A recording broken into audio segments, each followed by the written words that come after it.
মা, তোমার সঙ্গে আমার কিছু কথা ছিল, না করা যাবে না বলে দিলাম। এই সকালবেলা তুই আবার কি কথা বলবি বলতো?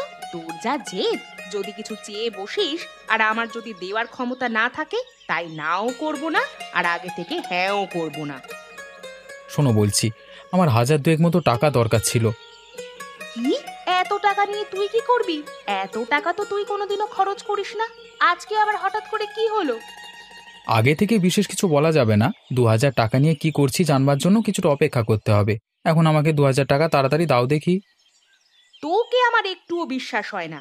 তুই জেদ করে আগে অনেক টাকা নিয়েছিস, এসব টাকা চেয়েও বন্ধু বান্ধবদের সঙ্গে আনন্দ করে উড়িয়ে দিয়েছিস। বলি বাবা, 2000 টাকা ঘরে আনতে কতটা পরিশ্রম করতে হয় তুই তো বুঝবি না। আগে যা করেছি করেছি, কিন্তু আমি আর আগের মতো নেই। আমি এখন অন্যরকম হয়ে গেছি। এখন তোমার কাছ থেকে টাকা নেব মানে আমি ভালো কাজেই লাগাবো। তোর সেই ভালো কাজটা কি সেটা আমাকে বলে গেলে তো খুব ভালো হতো। ভালো কাজ আগে থেকে লোককে বলতে নেই। যদি আগে থেকে লোককে বলে দেওয়া হয় তাহলে সেই কাজ কোনোদিন উদ্ধার হয় না, নজর লেগে যায়। তুমি এখন তাড়াতাড়ি দাও না টাকাটা, আমার দেরি হয়ে যাচ্ছে। এই নে বাবা, তোর জেদের কাছে তো আমি কোনোদিন না করতে পারি না। এই নে তোর 2000 টাকা। এই টাকাটা ঘরে আনতে আমার 2 মাস সময় লেগেছিল, তাই যেখানে খরচ করবি একটু ভেবে চিন্তে খরচ করিস।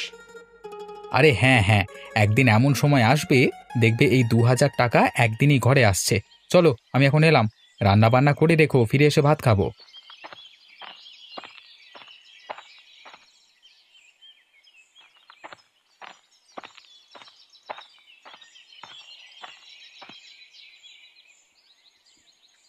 কি গো, তোমার এখনো হিসেব নিকেশ শেষ হয়নি? ও, তুমি এসেছো? না গো, এখনো হিসেব নিকেশ শেষ করতে পারলাম না। গত মাসে দোকানে যেসব মালপত্র তুলেছিলাম সেগুলোর হিসেব আমি কিছুতেই খুঁজে পাচ্ছি না। সবই যেন গরমিল হয়ে গেছে, বুঝলে? গত মাসের হিসেব নিকেশ করে এই মাসে কি লাভ? এ মাসে কি কি মালপত্র দোকানে আনতে হবে তার হিসেব তুমি করো। তুমি বুঝতে পারছো না গিন্নি, গত মাসের কিছু টাকা মহাজন এখনো পাবে। সেই টাকা তো ফেরত দিতে হবে। এখন ওনারা তো হিসেব করে রাখেন, কিন্তু আমার না তাড়াহুড়োর মাথায় করা হয়নি। এখন যদি বেশি টাকা নিয়ে নেন আমার কাছ থেকে, সেটাই হচ্ছে চিন্তা। তোমাদের মহাজন কেমন লোক? টাকা পয়সা নিয়ে কি বদমাইশি করেন? না না, এমনিতে ভালো লোক, কিন্তু সবার মধ্যেই তো একটা ব্যাপার থাকে জানো তো। ধরো আমি বললাম যে আমি হিসেব হারিয়ে ফেলেছি, অমনি তারা তাদের সুদের হার বাড়িয়ে 5-10 হাজার টাকা বেশি নিয়ে নিল। তখন তো আমারই ক্ষতি, তাই না? নাও নাও, সকালবেলা এত মাথায় চাপ নিও না। এখন দুটো খেয়ে নাও, আবার দোকানে গিয়ে খদ্দেররা দাঁড়িয়ে থাকবে।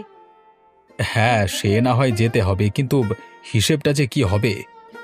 তুমি এক কাজ করবে, তুমি মহাজনের কাছে গিয়ে বলবে তাড়াহুড়োর মাথায় আমি হিসেবের কাগজটা আনতে ভুলে গেছি। তারপরে যে টাকাটা হয়েছে সেই টাকাটা ওদের কাছ থেকে একবার জিজ্ঞাসা করে নিয়ে দিয়ে দেবে। সেটা করলে হয়। এখন দেখা যাক, অসুবিধায় পড়লে তখন অন্য ব্যবস্থা নেওয়া যাবে। আগে থেকে চিন্তা করে তো লাভ নেই। ঠিক আছে, তুমি আমাকে খেতে দাও।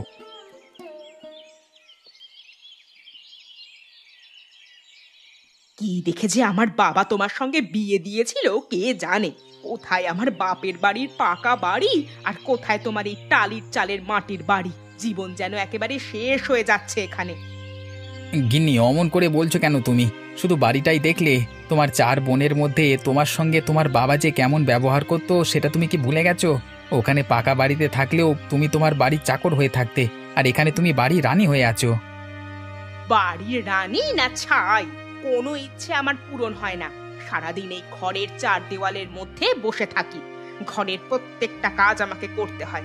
এরকম করে কি জীবন চলে? গিন্নি, তুমি তো ওখানেও বাড়ির সব কাজ করতে, তখন তোমার অসুবিধা হতো না? সত্যি, একটা নরক থেকে তোমাকে উদ্ধার করলাম, আর তুমি আমাকে আজকে কথা শোনাচ্ছ? নরক থেকে উদ্ধার করে আবার নরকে এনে ফেলেছো। শোনো, এরকম করে যদি আমাকে থাকতে হয় তাহলে কিন্তু আমি আমার বাপের বাড়ি আবার চলে যাব। তখন কিন্তু তুমি দেখবে। বাপের বাড়ি গিয়ে কি করবে? সেখানেও তো তোমার বাবার চ্যাটাং চ্যাটাং কথা শুনতে হবে। তা সেখানে যদি যাওয়ার ইচ্ছে হয় তাহলে যাও, তবে ভেবে যেও, যেখানে মান সম্মান নেই সেখানে না যাওয়াই ভালো। সম্মানের কথা তুমি আমাকে শোনাতে এসো না, হ্যাঁ? এই গ্রামে তোমার খুব সম্মান না? তুমি তো কোনো কাজকর্ম করো না, বেকার হয়ে ঘুরে বেড়াও। সামর্থ্য আছে আমাকে ভালো মন্দ খাওয়ানোর, ভালো মন্দ দেওয়ার? আমি মানছি আমার হাতে এখন কোনো কাজকর্ম নেই, তোমার কোনো ইচ্ছেটাই আমি ভালো করে পূরণ করতে পারি না। কিন্তু গিন্নি, আমি যতটুকু পারি ততটুকু করবার চেষ্টা করি, যাতে তুমি ভালো থাকো। তোমাকে ভালো রাখাই আমার একমাত্র উদ্দেশ্য। নাটক দেখলে বাঁচা যায় না। এখন যাও তো, চোখের সামনে থেকে দূর হয়ে যাও। সকালবেলা তোমার মুখ দেখতে আমার ইচ্ছে করে না। তুমি আমাকে এত বড় কথা বললে গিন্নি, বেশ, তবে আমি এখান থেকে চলে যাচ্ছি।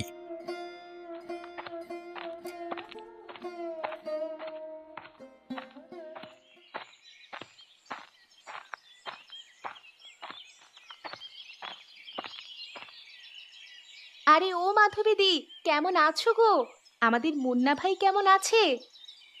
আর বলো না বোন, তোমার মুন্না ভাইয়ের জ্বালায় ভালোভাবে থাকতে পারছি কই। কেন, মুন্না ভাই আবার কি করলো? ও তো ভালো ছেলে একজন। তুমি তো ওর জেদ দেখোনি, তাহলে বুঝতে। আমি কষ্ট করে এদিক সেদিক থেকে টাকা পয়সা সংগ্রহ করে জমিয়ে সংসারটা কোনো রকমে ভালো রাখবার চেষ্টা করি, কিন্তু ও হয়েছে জেদি ছেলে, শুধু টাকা পয়সাগুলোকে নষ্ট করবে। আসলে ও তো এখনো ছোট আছে, ওর বুঝতে একটু সময় লাগবে। ও যখন সংসারের কষ্ট বুঝতে পারবে, তখন ঠিকই দেখবে সংসারের হাল ধরবে। কিন্তু কবে বুঝবে বোন? সারা জীবন খেটে খেটে আমার শরীর ভেঙে পড়ছে, আর ওই ছেলে এখনো শুধুই আনন্দ করছে, ঘুরে বেড়াচ্ছে। আমি বুঝতে পারছি গো দিদি, তুমি ওকে একটু ভালো করে বোঝাও। এ যুগে কাজকর্ম না করলে কিছুই হবে না, কাজের প্রতি ও যেন মনোযোগ দেয়, সেই নিয়ে কথা বলো। আর কি বলবো, সারা দিন বলে বলে ক্লান্ত হয়ে গেছি। আজকে সকালেই দেখো না, 2000 টাকা আমার কাছ থেকে নিল, বললো ভালো কাজ করবে। আমি জানি না বাবা কি ভালো করবে। বলো কি, 2000 টাকা? 2000 টাকা আয় করতে কতটা সময় লাগে বলো তো? সেটা ওকে বোঝাবে কে? এখন দেখা যাক ওই টাকা দিয়ে সে ছেলে কি করে। ও যদি শুধু শুধু টাকাটা নষ্ট করে, এবার ওকে আমাকে কথা শোনাতেই হবে। না না দিদি, ওই কাজ করো না। যেদি ছেলেদের কথা শোনানো হলে তারা আরো বেঁকে বসে। তুমি ভালো করে বুঝিও, যতই হোক তোমারই তো ছেলে। আমার পরিবারের কেউ তো ওরকম জেদি ছিল না গো। ও যে কেন এমনটা হলো জানি না। ঠিক আছে বোন, তাহলে আমি গেলাম এখন।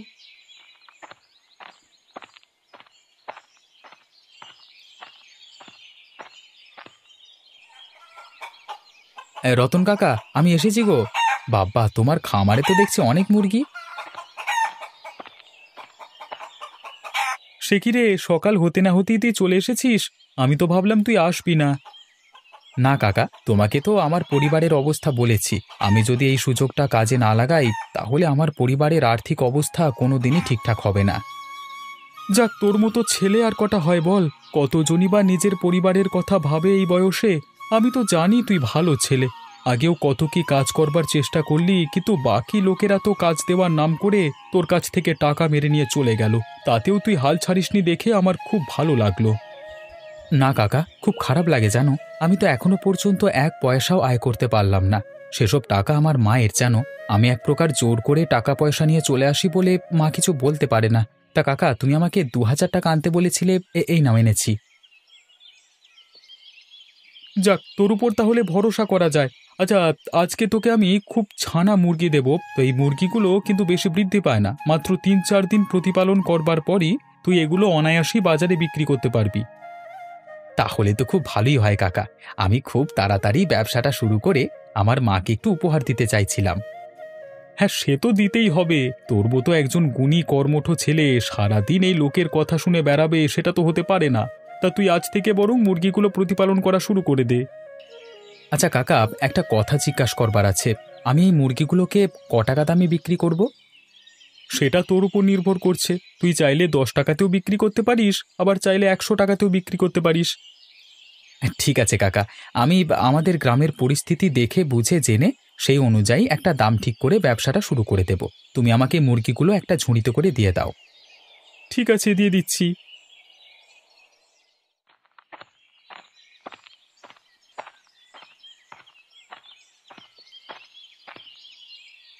আরে রাকেশ যে, তা কি খবর ভাই? আজকে তোমাকে খুব উদাস বলে মনে হচ্ছে। হ্যাঁ দাদা, মনটা একটু খারাপ সকাল থেকেই। সকাল সকাল গিন্নির কাছে যদি মুখ ঝামটা খেতে হয়, তাহলে কার আর ভালো থাকে মন বলো দেখি। কেন আবার কি হলো? গিন্নি কি বলেছে? ওই আমি কোনো কাজকর্ম করি না, গরিব, এই কারণেই আর কি সারাদিন কথা শোনায়। ভাই, বড়লোক বাড়ির মেয়ে নিয়ে এলে এরকমই হয়। ওই জন্যই বলে কাঁধে কাঁধে সম্পর্ক স্থাপন করতে হয়। আমি বলি কি, তুমি বরং একটা কাজ বা ব্যবসা নিয়ে সারাদিনে ব্যস্ত থাকো, তাহলে এই ধরনের আচরণ তোমার প্রতি অনেকটা কমে আসবে তোমার গিন্নির। কাজ তো আমি করতে চাই দাদা, কিন্তু কাজ কোথায় পাবো বলো? সেই কারণেই তো সারাদিন এদিক ওদিক ঘুরে বেড়াই। হ্যাঁ, বাজারে কাজের খুব অভাব। এই গ্রামে তো আর কোনো কাজ নেই যে লোকে দেবে। তাই জন্যই তো আমি একটা মুদিখানার দোকান খুলে বসেছি। তুমি বরং পাশের গ্রামগুলোতে একটু খোঁজ খবর নিয়ে দেখো। পাশের গ্রাম বা দূরে কাজ করলে তো সে সকালে গিয়ে সন্ধেবেলায় ঘর ফিরতে হবে। তাতে কি হয়েছে? ঘরে বসে গিন্নির মুখঝামটা খাবার থেকে তো অনেকটাই ভালো। সারাদিন কাজ করবে, রাত্রিবেলায় ঘরে ফিরবে, আবার সকালবেলায় উঠে কাজে চলে যাবে। তাহলে দেখবে সবকিছু ঠিকঠাক হয়ে যাবে। ঠিক আছে দাদা, তুমি যখন বলছো আমি তাই করব। তোমার কথা আর ফেলবো না। এখন ভাগ্যে যা আছে তাই হবে, দেখা যাক। তা তুমি এখন যাচ্ছ কোথায়? কোথায় আর যাবো, তোমার সঙ্গে একটু দেখা করতে এলাম। ঠিক আছে দাদা, তুমি তাহলে দোকান দাও, আমি পরে আসবো, কেমন?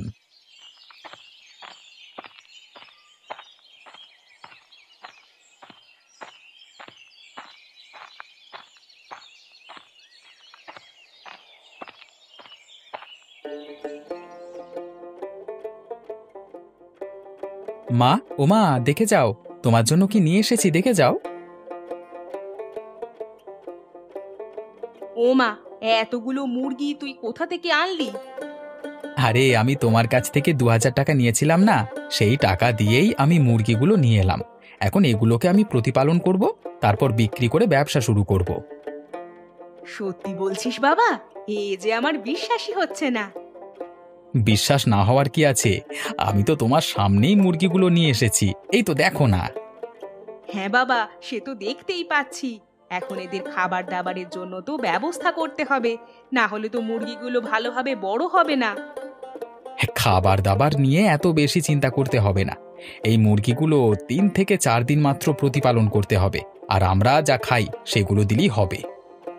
সে কি, 3 থেকে 4 দিনের মধ্যে মুরগিগুলো এত বড় বড় হয়ে যাবে? এত বড় বড় হবে না, এই মুরগিগুলোর বাড়বৃদ্ধি বেশি হবে না। মাঝারি সাইজের মুরগিগুলোকে ৩-৪ দিনের ভেতরই বিক্রি করে দিতে হবে। তাই নাকি? তাহলে এগুলো কত দামে বিক্রি করবি? এখনো সেটা আমি ঠিক করিনি, প্রথম প্রথম শুরু করেছি তো। আমাদের গ্রামের লোকজন কত টাকায় মুরগিগুলো পেলে কেনে সেটা তো দেখতে হবে, তারপরে দাম নির্ধারণ করা যাবে। কিন্তু গ্রামের লোকজন জানবে কি করে যে তুই মুরগি বিক্রি করছিস? তুই কি মুরগি নিয়ে ফেরি করতে বেরোবি? না না, ফেরি করতে বেরোবো কেন? আমি এখনই আমার চেনা জানা লোকেদের বলে দিয়ে আসছি যে কিছুদিন পর থেকে আমাদের ঘরে মুরগি পাওয়া যাবে। তাতে যদি প্রয়োজন হয় তাহলে তারা আমাদের কাছ থেকে কিনতে পারে। সত্যি বাবা, আমার খুব ভালো লাগছে যে তুই এবারে টাকাটা খুব ভালো কাজে লাগিয়েছিস। তুমি সেটাই জানো না, আমি আগে তোমার কাছ থেকে যে টাকাগুলো নিয়েছিলাম সেই টাকাগুলোকে ভালো কাজে লাগানোর চেষ্টা করেছিলাম, কিন্তু যারা আমাকে কাজের প্রতিশ্রুতি দিয়েছিল তারা আমার কাছ থেকে টাকা নিয়ে পালিয়ে গেছে। তাই নাকি? এত কিছু হয়েছে, তুই আমাকে বলিসনি তো। তোমাকে বললে তো তুমি টাকা পয়সা দিতে না, সেই কারণেই বলিনি। ঠিক আছে, তুমি থাকো, মুরগিগুলোকে দেখো, আমি বরং একবার গ্রামের সবার সাথে কথা বলে আসি।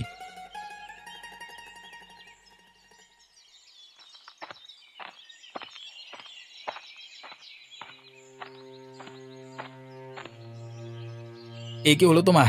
এত রক্ত! তুমি পড়ে গেলে কি করে? এই যে তোমার মাথা ফেটে গেছে। আরে আরে আরে, এ তো মনে হচ্ছে অজ্ঞান হয়ে গেছে, আমাকে এক্ষুনি ডাক্তার ডাকতে হবে।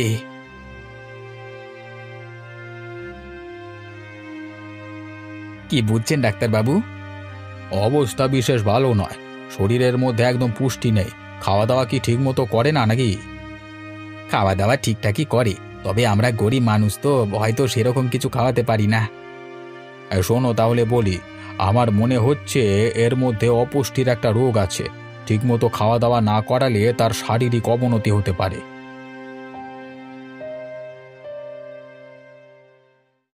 আমার মাথাটা এরকম লাগছে কেন? কি হয়েছে আমার? আরে মা, তুমি মাথা ঘুরে পড়ে অজ্ঞান হয়ে গেছিলে, তারপর মাথায় আঘাত লেগে তোমার মাথাটা ফেটে গেছে। কিন্তু তোমার হঠাৎ করে এরকম হলো কেন? আগে তো কোনোদিন। না গো, তুমি জানো না, আগেও আমার এরকম হতো। ছোট থেকেই আমার অপুষ্টির রোগ। এই কথাটা বিশেষ কেউ জানে না, সেই কারণে আমার বাবা আমাকে দেখতে পারে না, কারণ আমার পিছনে অনেক টাকা খরচ হয়েছিল। তো তার মানে তোমার রোগের কারণে তোমার বাবা তোমাকে দেখতে পারতো না? হ্যাঁ, আর সেই কারণেই তোমার সঙ্গে আমার বিয়ে দিয়েছিল, আর তারপর থেকে আমাদের সাথে আর কোনো সম্পর্ক রাখে না। আসলে আমরা যে গরিব, এটা একটা অজুহাত। আসল কারণ হচ্ছে, যদি আমার রোগের আবার বাড়াবাড়ি হয় এবং তুমি আমার বাবার কাছ থেকে টাকা চাও। উনি ভাবলেন কি করে যে আমার স্ত্রীর রোগ সারাতে আমি ওনার কাছ থেকে টাকা চাইবো? তোমাকে আমি অনেক কথা শুনিয়েছি। আসলে আমি চাইছিলাম যে তুমি অন্তত অর্থনৈতিক দিক থেকে সচ্ছল হও, কারণ আমার রোগ আরো একবার দেখা দিলে তখন তোমার ওপর খুবই চাপ পড়তো। হ্যাঁ মা, কথাটা তুমি ঠিকই বলেছ। তোমাকে তো প্রত্যেক দিন ভালো মন্দ না খাওয়ালে তোমার শরীর অবনতির দিকে যাবে। যখন আমি ছোট ছিলাম তখন একবার এক ডাক্তারবাবু আমাকে বলেছিলেন যে প্রত্যেক দিন মুরগির মাংস খাওয়াতে। হ্যাঁ মা, প্রত্যেক দিন মুরগির মাংস, তার সাথে ভালো ফলমূল শাকসবজি। এখন রাকেশ, তোমাকে কষ্ট করে হলেও এসব কিছু জোগাড় করতে হবে, না হলে তোমার স্ত্রীর শরীর কিন্তু হ্যাঁ ডাক্তারবাবু, আমি আজকের পর থেকে আমার স্ত্রীর প্রতি অনেক খেয়াল রাখবো। আমি ওকে সুস্থ করে তুলবই তুলবো। আমাকে ক্ষমা করে দিও, তোমার ওপর এইভাবে আমি বোঝা হয়ে থাকতে চাইনি। তুমি এরকম কথা বলো না, তোমাকে ভালো করবার দায়িত্ব আমার।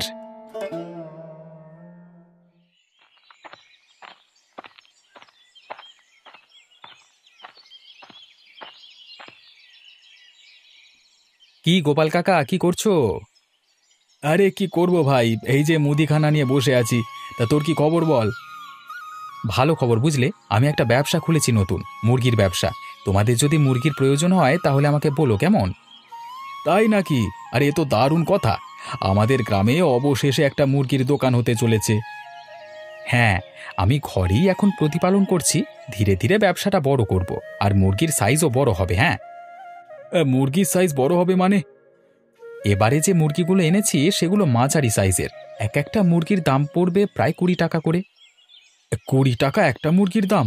এ যে তাজ্জব ব্যাপার, কারণ বাজারে এক একটা মুরগির দাম প্রায় 170 টাকা কিলো। হ্যাঁ কাকা, সে জানি। সেই কারণেই এই মাঝারি মুরগি। মধ্যবিত্ত এবং গরিব মানুষেরা সকলেই মুরগি কিনে ঘরে খেতে পারে। বাহ, তোর উদ্যোগ দেখে আমি সত্যি খুব অবাক হচ্ছি। না না, চালিয়ে যা। আমি তোর কাছ থেকে মুরগি কিনবো, তোর চিন্তা নেই কোনো। তা কবে থেকে বিক্রি শুরু করছিস? কালকে থেকে কিছু কিছু সাপ্লাই শুরু করব। তোমার লাগলে আমাকে খবর দিও। হ্যাঁ, আমি যেয়ে তোমার ঘরে দিয়ে আসবো। ঠিক আছে মুন্না, তুই চালিয়ে যা। মুরগির ব্যবসাটা তোকে উন্নত করতেই হবে।